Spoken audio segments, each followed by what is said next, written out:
Welcome to the Time to Hire podcast. I'm Jake Paul. And I'm Will Ducey. Our goal with this podcast is to bring in new perspectives and ensure the recruiting function remains relevant and forward-looking. We talk to recruiting experts, HR tech founders, and anyone who brings unconventional ideas to help push the craft of recruiting forward. If you want to future-proof yourself and increase your impact over time through strategy, technology, and best practices, this is the podcast for you. It is Time to Hire. Pete Lawson, welcome to the Time to Hire podcast. Hey, thanks, Will. Thanks, Jake. Good to be here. See ya. Well, you recently published an article, Starting Over Right, the Opportunity to Rebuild TA for Success. Talk to us a little bit more. What inspired you to write that piece?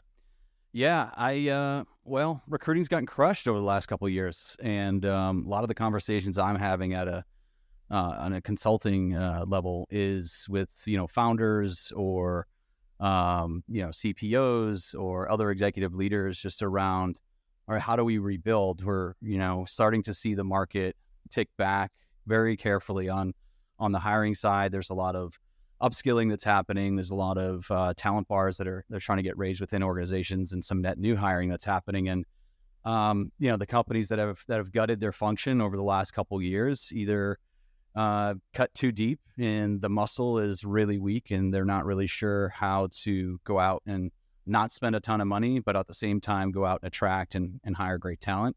Or the talent that they kept maybe is not running the function efficiently enough to know how to really, again, attract that right talent. So I thought it was practical in the time. I'm hopeful of, optimistic of what's coming up in this next year as hiring starts to tick back and our TA counterparts out there in the market who have gotten kind of decimated over the last couple of years are starting to get back to work. So I thought it was kind of timely to throw that out there. So one of the sections that jumped out at me as I was reading through it was around quality of fire, not hire, but fire, and how that's impacted quality of hire for these companies. And so let's take a look back here. And, a lot of layoffs happen, lots of waves of layoffs. Like you said, hopefully we're on that uptick. But, a lot of, I think the recruiters that listen to this show aren't necessarily privy to the conversations that happen at the executive level when these decisions are being made. So maybe just start with a 101 of layoffs and like what kind of conversations are happening at that level when they're considering, when they were considering a layoff. What types of considerations were they making? Can you just talk to us a little bit about that? Yeah, no, absolutely. There's definitely not a one size fits all. It's different at each stage of company or type of organization you're at, depending upon how transparent the culture is. So this is kind of a broad stroke, but I've seen this both in-house and then on a consulting level. There's some different tiers that I think companies go through, and they're thinking through this. One is, I think the kind of the first tier, I guess the lowest hanging fruit would be the LIFOs, the last in, first out, and that conversation is really focused around, all right, who did we have that we brought on yesterday or today that we did not really necessarily need yesterday to get the business to where it is today. That's the first kind of sweep. And I think after, the best news is if a company goes through that, they're faced with unfortunately having to do a layoff, and it's, financially driven, and they can get away with, making a very broad stroke like that and not risking their talent bar. Good for them. But I don't see that as, usually being the case. After that kind of tier, then it goes to, if there is a performance management culture or a performance management process, then I see a lot of the 9-box coming out, and it's like, all right, let's go through our 9-box. A lot of that, and because a lot of companies don't have a great performance management process in place, it gets forced kind of at the 11th hour. And so you have a lot of, last minute decisions that are happening of the optics of what a low performer actually is versus actually having data-driven decisions. So that's, unfortunately, if companies are kind of forcing it, some bad decisions can happen there. And then the next tier down from there is, all right, who are our high earners? Who are the high earners that we can do without? A lot of times that's senior leadership. A lot of times it could be, someone that was maybe brought in early, who has a great amount of equity. All those things are taken into account when you're looking at making this unfortunate decision to lay off, because 90%, 99% of the time it's a financially driven decision. And then beyond that, then it's like, all right, which broad strokes can we take to eliminate entire functions or teams? And a lot of times, unfortunately, some of these decisions are around who's going to give us the least amount of pain leaving the organization, who's going to, keep our legal team as quiet as they can be through this horrible event. So it's, not amazing to hear, I'm sure, for those that aren't involved in this, but these are kind of the stages that I've seen organizations go through.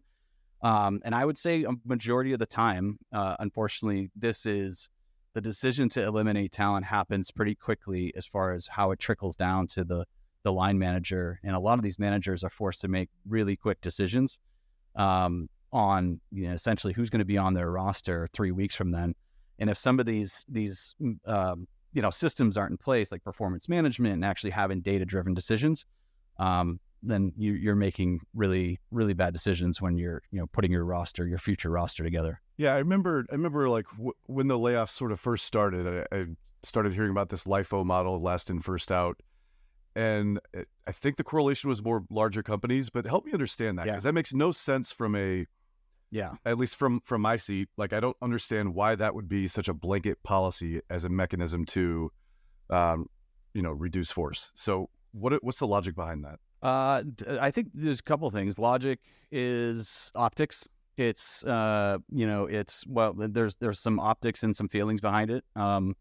So, if someone has been with the company a month as opposed to, 10 years, it's an easy, broad decision to make as an organization. And it's a quick, simple, talk track for the company to say, hey, we made this decision. This is how we made it. And there were no, deeper feelings involved in it. There were no politics to be played. So it's easy. It's kind of it's a really easy, broad stroke for a company to make.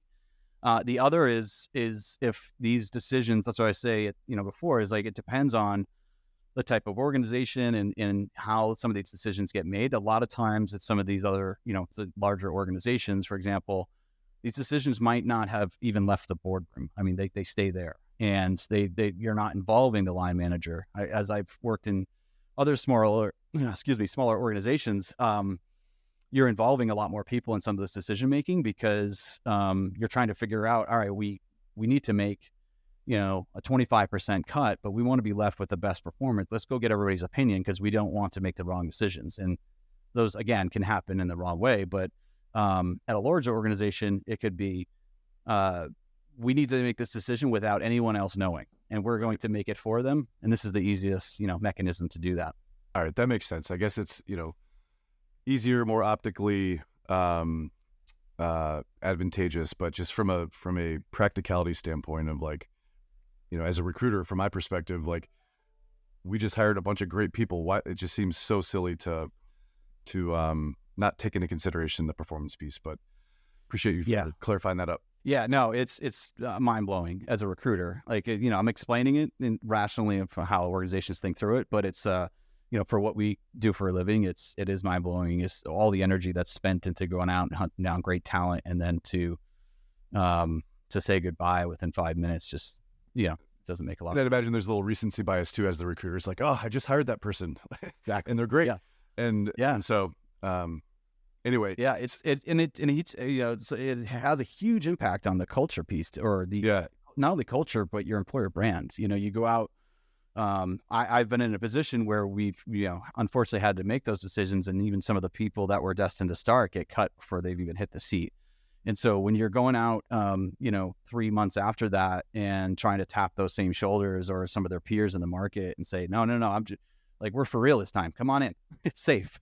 It's really hard sell. It's a really tough sell to get people interested and have them feel like, there's an opportunity for them to continue to grow with the company. Yeah. And maybe you could talk a little bit more to the culture piece, because that's that's one of those, not really long tail effects, but other implications of it, both, internally with the existing employees, and to your point about the employer brand. No, I think, like, on the culture side, this topic, no matter how you do it, there's never, I wouldn't say there's never a right way. There's definitely a right way, but you're never going to make everyone happy. It's going to be really challenging. I'm a big believer of, as cliche as it is today of just saying this from a bumper sticker, but transparency and owning it. And I think the companies that have gone through this unfortunate decision to make cuts, who have truly owned it, there's appreciation within the organization for knowing like, hey, these were tough decisions. This sucks, like for everyone. Yeah. And but I feel like I have the story and I understand why, and I understand the decisions and how they got made. I hate that those people are impacted, but people can still have some sort of a loyalty to that organization that is really transparent on how these decisions came to be. And then optically from the outside, as things start to kind of tick back and hiring starts to, to come back. And even now as like companies are starting to upgrade and look at different, smaller growth opportunities for hiring headcount, that is a huge focus point for anyone in the market right now who right.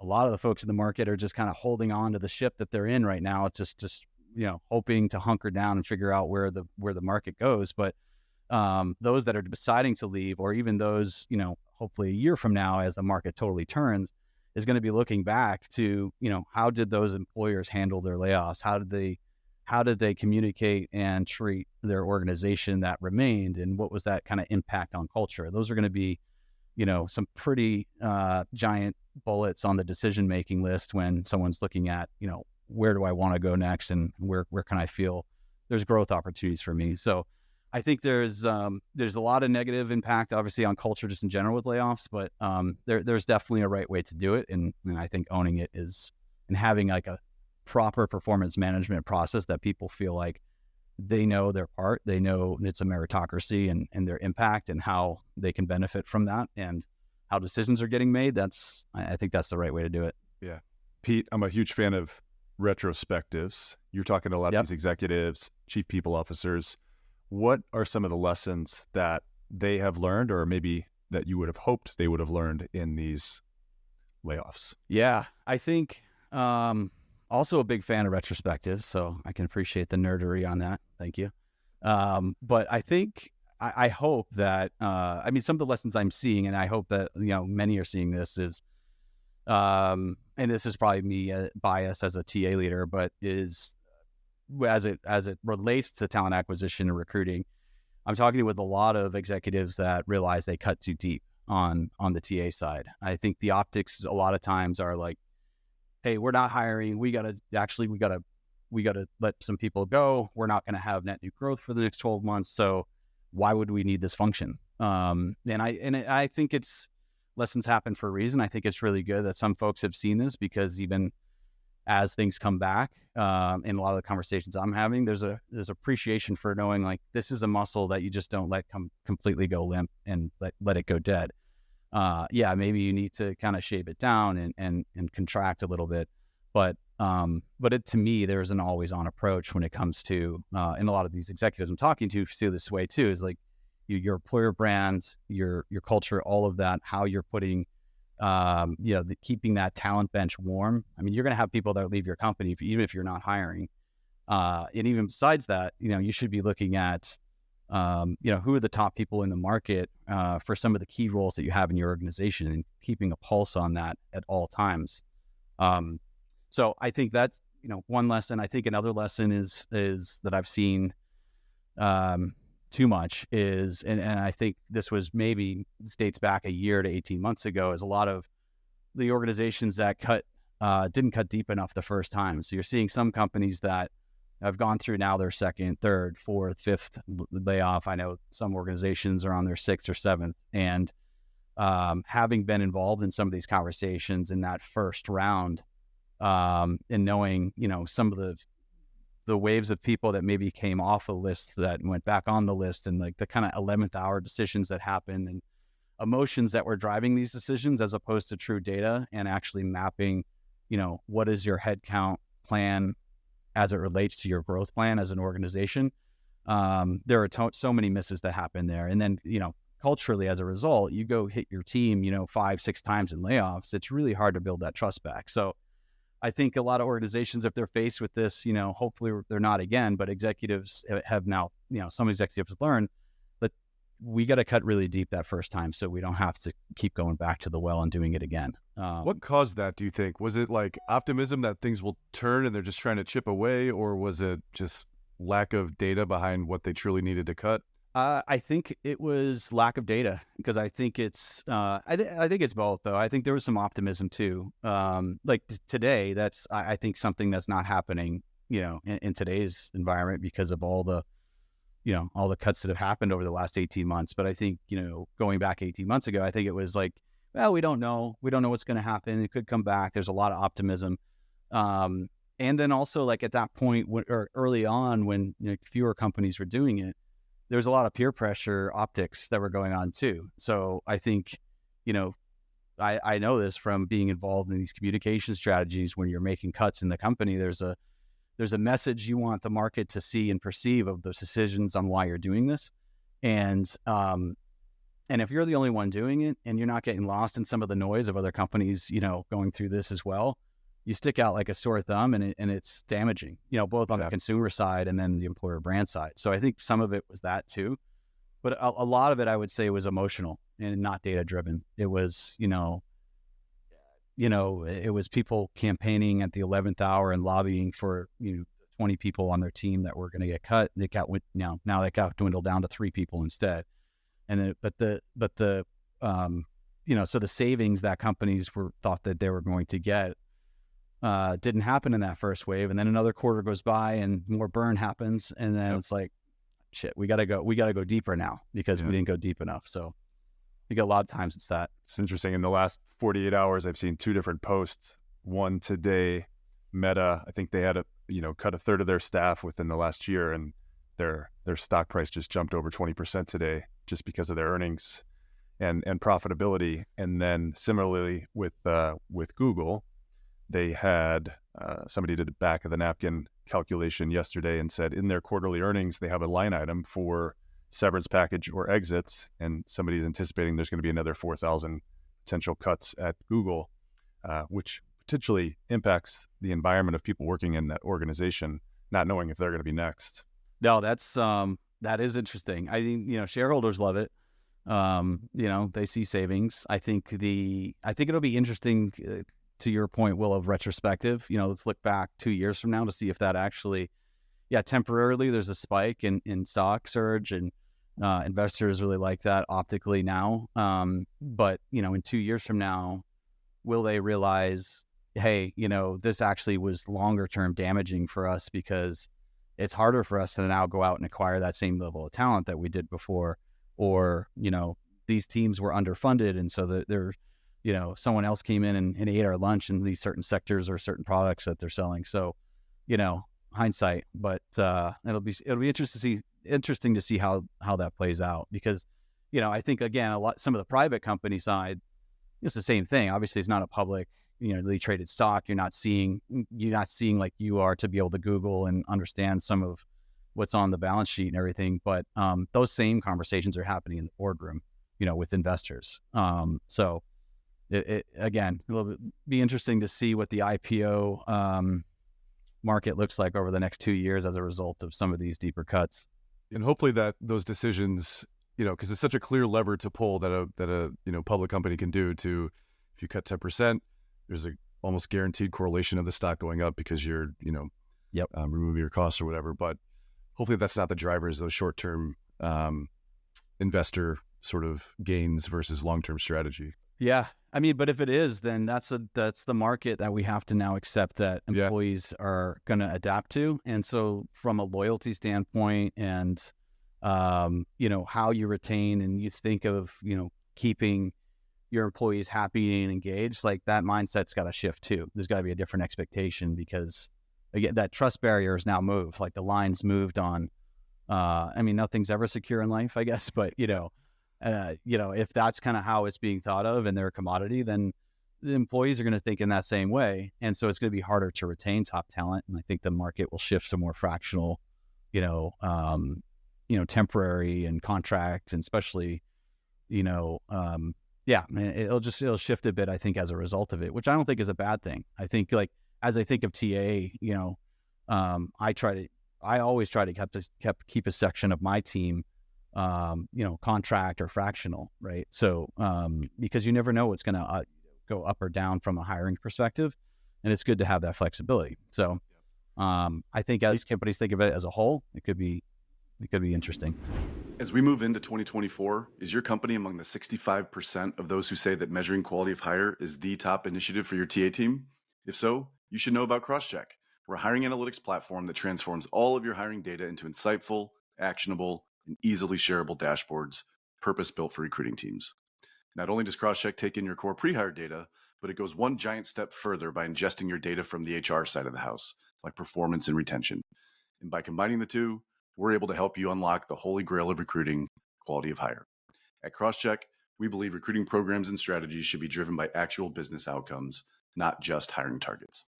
Visit us today at crosscheck.com. That's CROSSCHQ.com. Pete, you've got a section titled Getting Ready for a Resurgence in Hiring. Curious, what are you seeing in the market, and do you expect to see a resurgence in 2024? I'm just putting it out there, Will. It's going to happen. Good vibes. That's right. I'm optimistic. No, I think like as we compare it to last year, for sure, I think there's a resurgence. It's a careful resurgence. I think there's definitely a section of growth companies that are kind of doing what growth companies do in their mega surge and going crazy on hiring. I think it's still very conservative, still even in those growth companies, but also just kind of the broader landscape. I'm seeing companies that have gone through layoffs over the last couple of years start to tick back the net new hiring. I'm seeing a lot more of, as I'm talking to different clients in the world that I'm in, I'm seeing a lot more companies looking at how do we measure the quality of our talent today, and once we understand that, and once we've kind of got our baseline for that, how do we now go out and up level some of the lower performers? They don't necessarily want, they've already trimmed, they've already gotten their lowest performers out. Now it's like, where's our mediocre talent, and where's the talent in the market today that we can attract into some of these spots to kind of make these seat switches. So I'm seeing a lot more of that. People being really thoughtful on how they measure quality of talent. I agree. There are clear signals that things are picking up and that hiring is back in some way. But with that, as you alluded to earlier, like TA teams got hit, I would argue, in a disproportionate manner to the rest of the organization. And so with the new hiring brings new hiring and new building out of TA functions. And so on the lessons learned from the executives, I guess, what would you say to them now how would you convince them now that if they were about to go through a layoff again, that it's important to keep the bones of a recruiting team at a minimum to, like you said, keep that bench warm? No, it's a great question. I think, if you don't mind, I'll make a sports analogy. Love it. I think, I would tell, CEO, if you're a GM of a, NBA team, for example, and for whatever reason, NBA went on strike and the team wasn't going to play a game for the next 12 months, would you tell your college scouts just to stop looking at talent? Would you just tell them just to, go hit the beach, go on vacation? It's cool. Of course not, right? We'll find new scouts when we're ready. Yeah, exactly. You're always looking. You always want to see, you should be always looking. You should always be wanting to, keep that finger on the pulse of talent in the market. You should always be measuring especially if you're making such a decision to affect people's lives in a way that's, you're going to tell them they don't have a job. And if that's a decision you need to make as a company, and then you're not paying attention to the people that are existing and whether or not they're impacting your organization in a positive way, whether or not you have the best talent that you can get in the market. And if you're not keeping your eye on that ball, then the cuts that you made were for nothing. So it doesn't, to me, it's kind of, again, I nerd out in this space because that's what I do. But to me, it's just such a huge miss when that's not truly, thought through. So, that's what I would say is, what is your strategy then? If you're going to cut this entire function, what is your strategy for retaining top talent and attracting top talent into your existing team? Because you should always keep a warm bench. Yeah. And so then I guess with that, let's say they're facing, cuts have to happen. What is that? What's that ideal balance that you would recommend that they strike with what are the bones of a TA team that you do need to keep there to keep an engine running so that when hiring picks back up, we're not going from -1 to 0, rather we're going from, I don't know, somewhere between 0 and 1. I would say, for me, when things were, in the good days, I guess, still, I would always keep like 25 to 30% of that team as, fractional or contract. Just because, honestly, just because most companies are really shit at headcount planning. Yep. A lot of times it's really, you guys have both been there where it's like, hey, hire as many engineers as you can. Good luck. No, I need a legitimate plan. Let's attack something that's have a goal. So I would always kind of keep that flexibility so I would never have to go, deep or cut my full-time staff if for some reason headcount froze and things dipped for a few months. So that's my advice in any market, is to keep, at least 25-30% of the team is like a flex model. Today, I would say 50 to 70. So I think there's so much great talent on the market that is open to fractional work, contract work, that, 2 years ago, you could never get some of these folks. So it just makes sense for that. But also there's some really great, partnership models out there, RPO or, interim head of or whatnot, that you could, pull people in and out as needed based upon the needs of the organization. If you have some really good relationships with some of these, core third party, it's a really good flex model that usually a CFO really likes too, because it's not something that's permanently on the sheet, or you're not thinking of like, all right, if we have to cut that, it's because it still costs us $2 million because we have to pay these people out and all that. So that's how I would think about it today. But then the core, that, remaining 30 to 50% team that I would just never touch would be, we kind of talked about earlier, is like, what's your strategy for your brand and your culture and your talent bar? And so to me, TA operations, or having, if it's a leaner team, having kind of a Jack or Jill all trades, that's able to really build automation, so someone that can keep the core of TA running from an operational standpoint and, provide data inputs, provide, the ATS build out, can provide, one thing that I've done in the past when I've had to cut teams is we build self-service models. So this person should be able to remain and keep all the lights kind of going and automate and enable a lot of the organization to do some of the hiring if you do have to cut the people that are kind of doing the day-to-day stuff. So that's one role, I would say, the TA operations role.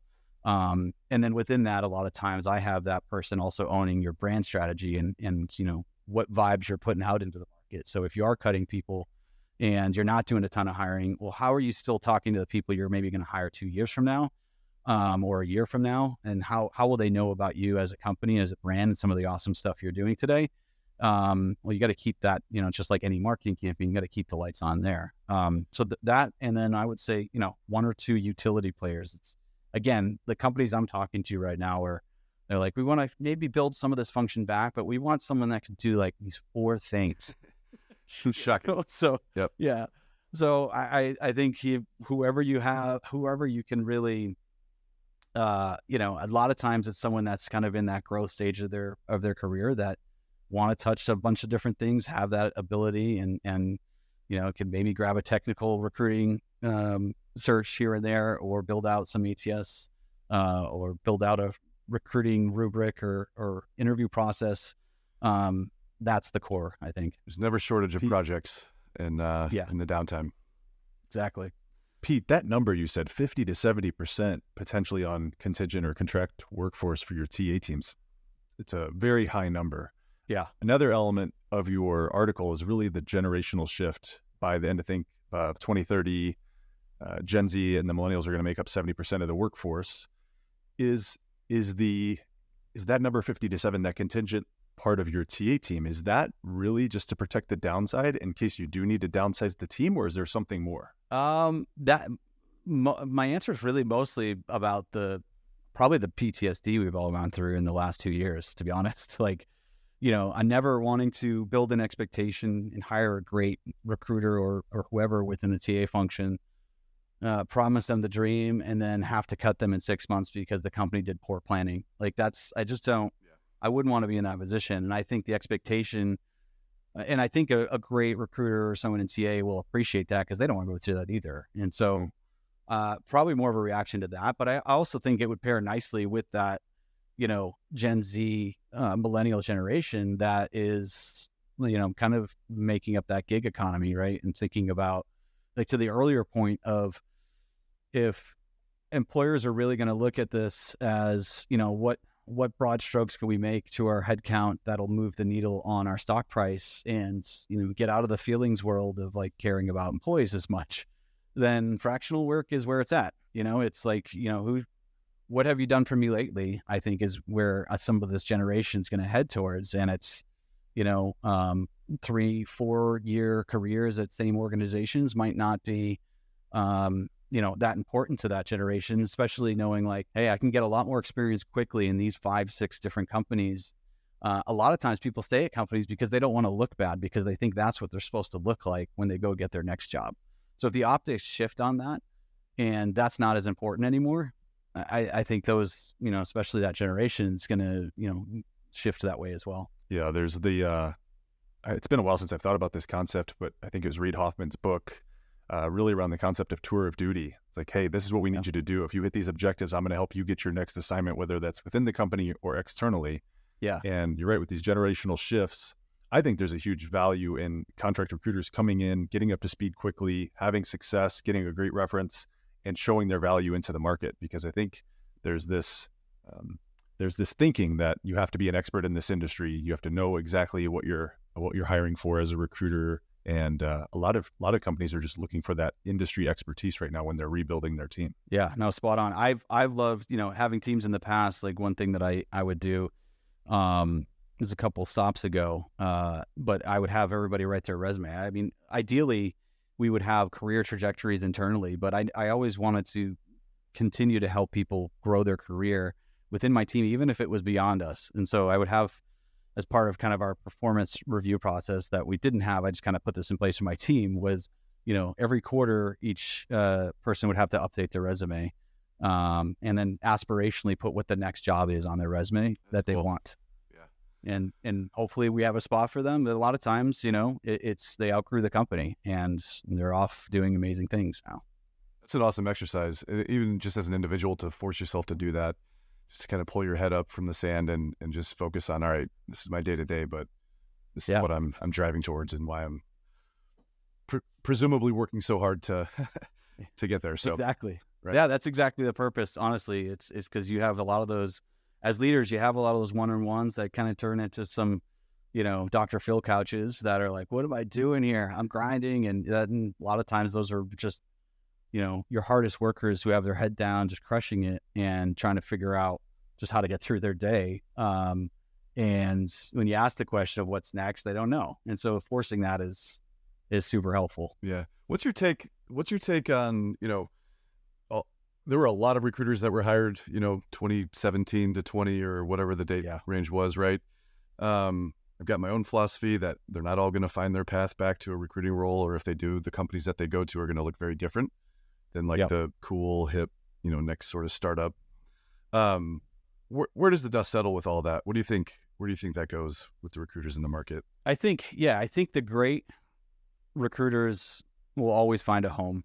And like, even some of the greatest recruiters I know right now looking for work will tell me to shut up because they haven't yet, but I think they will. Like, it's going to, we'll kind of climb back out of this. It's pretty dark. It's been pretty dark here for 6-9 months, but so I'm not worried about them. And I think like this is a really interesting time for, I went through the 2008 recession in recruiting on the agency side, where like, I was trying to sell accounting professionals and, office workers and whatnot. And, that was the dark time where I was placing people in the bottom of basements, like filing personal like we just had to get gritty, we had to get creative. Yeah. And to me, it created this, I think, this great grit that made me successful beyond some of those dark times that, kind of kept a chip on my shoulder of like, it could always be that way. Like, you got to grind. And I think that's an opportunity for a lot of people that, are in this market right now, or in that kind of circumstance. And I think like some of the, like to your point in 2017, it was like, I remember, looking for recruiters, and it was impossible to find anybody. No one was on the market. Everybody had a job, and some of the, I'll just say it, there's some really shitty recruiters out there. Yeah. There's some really bad recruiters that were like, I'll recruit because people need me and they'll pay me $120K. So I'm hopeful, like, that kind of section of recruiters will exit the market. I think they'll have to. I think they'll be forced out, not only because of where we're at right now, but also some of the automation that's going to be happening, that's happening now with AI and all the introduction of a lot of the automation that's happening in our space. But this is also like, as things start to climb out, those people can't hide. I think those people could hide for a while and be mediocre, really low level or low quality recruiters, and you can't hide in a market like this. And I think, for me, as I've thought about this a bit, like, I feel like there's two camps of recruiting professionals: those that have accepted that this is my profession, and those that are still trying to figure that out, right? Because none of us, as everyone says, none of us went to college to become a recruiter. We all sort of stumbled our way, and a lot of us through the agency world, which I did as well. And for me personally, I don't know how many years, but it was years before I like finally settled, like, yeah, this is my career. I'm decent at it, and I genuinely enjoy it. But it took a long time to get there. So I think, to your point, the shitty recruiters are probably the ones who haven't made up that decision yet because they're not fully committed to it. And so I think that might be a natural forcing function. For sure. And if you're unsure if you're any good, you're probably not. I think that's true for anything, right? Like, yeah. Good yeah. It might be, if your earlier career, it might be time to find a new path, honestly. Yeah. And I always say I was mediocre at best in my actual day-to-day recruiting. I was much better as a recruiting leader, but certainly resonates. Yeah, maybe that's me, like, speaking as like a damaged good person from the agency days where I spent 5 years in the trenches there. It was just, it was a grind. Pete, we've talked about how we've cut TA teams very deeply. Now, some companies, there's this resurgence happening. We're trying to figure out how do we serve the needs of our hiring managers, the business. How do we bring in recruiters fast enough? Some are doing that well. Some are still trying to figure this out, go to finance, get that additional headcount. What I am seeing, and potentially this is a bigger issue, is TA is viewed as a cost center. We are now seeking to enlist the help of our hiring managers. Like, we need help with job descriptions. We need you to do all of these steps before we can even start to service that requisition and find you somebody, because we're already busy with this. We prioritize this. Yep. How do we get out of this cycle of seeing TA as a cost center when we're now trying to even push additional tasks on our hiring teams? Well, it kind of, not to like avoid the question a little, but I think it varies per industry or company, and just like how that the executive leadership actually perceives the function. I think a lot of times where the function is completely eliminated or gutted, this isn't complete blanket statement. It's not always this way, but a lot of times it's because there was no advocate for that function, kind of speaking to the stuff that we've talked about today of like where the true value is of this team. Because again, optically, it's like, well, we're not hiring, we don't need him. Of course, it's like, well, if we're not going to have the lights on, why do we pay utilities, right? So that's not the function. I think organizations that think of it more of, I think of it, and again, this is maybe my agency days coming in a bit, but I think of it more of a sales function, like it's tip of the spear, and then I've worked with, some executives, some CEO founders that really see that same way. A lot of times they don't even put TA in HR, because this isn't HR, this is sales. This is like, we're selling the company. We're going out and finding the best people to, build our company. And so I think, my opinion, so based upon that, it's you got to change the optics of your value. And a lot of times you can do that with data. And so I think, telling an executive leader, showing them, all right, here's the impact that not only is like, all right, we don't put butts in seats. That's one of the things that we do. We go out and find the best talent. Great. But what is the impact of not having us? So how can you show that through what the impact is negatively from a cultural standpoint? Again, back to the employer brands. Like, if you're a consumer brand especially, and your employer brand sucks, like, those are your consumers too. And I think a lot of times we're not, organizations are not thinking of that. So how can you show that data of the negative impact of your brand and the business that you're basically not converting into customers as a result of it. I love the exercise of showing like wasted engineering hours. A lot of times I'll show that when I'm trying to buy a new tool that's going to optimize the function. And it's like, hey, if I can take X amount of hours off of engineers' plates so they can actually focus on shipping product, would you want? It's like it's sell itself, It's like, of course, and culturally, that's a higher impact on the team, and everybody's happy to do less interviewing and more automation.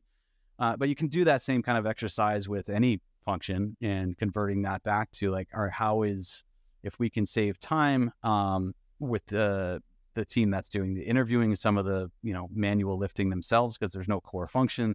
What does that equal to our bottom line as a result of it? So I think from a data standpoint, like tying some of those stories back, and then to the earlier comment of like just going out to the market to find the best talent out there, like that. That's what the TA function should truly be doing. To me, like when I'm building TA teams, our actual purpose in the company is to know the market like the back of our hand for the not only the roles that we're filling, but the existing team, and bringing that candidate market forward to leaders to then convert to great hires. And if that's not what's really happening in the function, then of course it's going to get cut. So like, how do you showcase that and convert that into ROI and dollars for CFOs and exec leaders? That's the story that needs to be told, I think. Yeah, I was talking to a good buddy the other day who has run multiple large sort of recruiting and sourcing teams. And his tactic, bad economy, good economy, whatever. But from an employer branding perspective, he has his sourcers basically put on 18-month to 2-year long sort of outreach campaigns, not fully automated, right? Because you don't know the content you're going to be sharing, but it's all about, hey, I'm here. I know you're not ready for a change right now, but I'm going to be sending you over the next period of time, every month or every whatever the cadence is, information on us so that when the time is ready, we want to be top of mind and have at least a discussion. And that's kind of the stuff that you would want to do, I would imagine, when you're not hiring, in the ways to justify why you need to keep that engine turned on.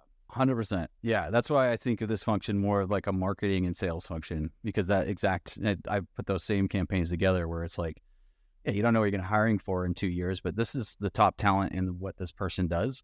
So let's let them make sure they know who we are, what cool things we're doing. And in worst case scenario, they know 10 great people. By the time I have to tap them and say, hey, I'm looking for this role. Do you have anybody, that's as amazing as you? You're probably going to get a warm referral because they already know after 2 years, they've been branded by you of who you are and where that's relevant to them. And, so I think two things need to happen. One is like, first, recruiters themselves are still very transactional. And I think practices like that are more forward. I would argue the better and more strategic and thoughtful recruiters and recruiting leaders that take that approach. But then after that happens, then executives and leadership teams need to stop looking at recruiting as a transactional based organization too.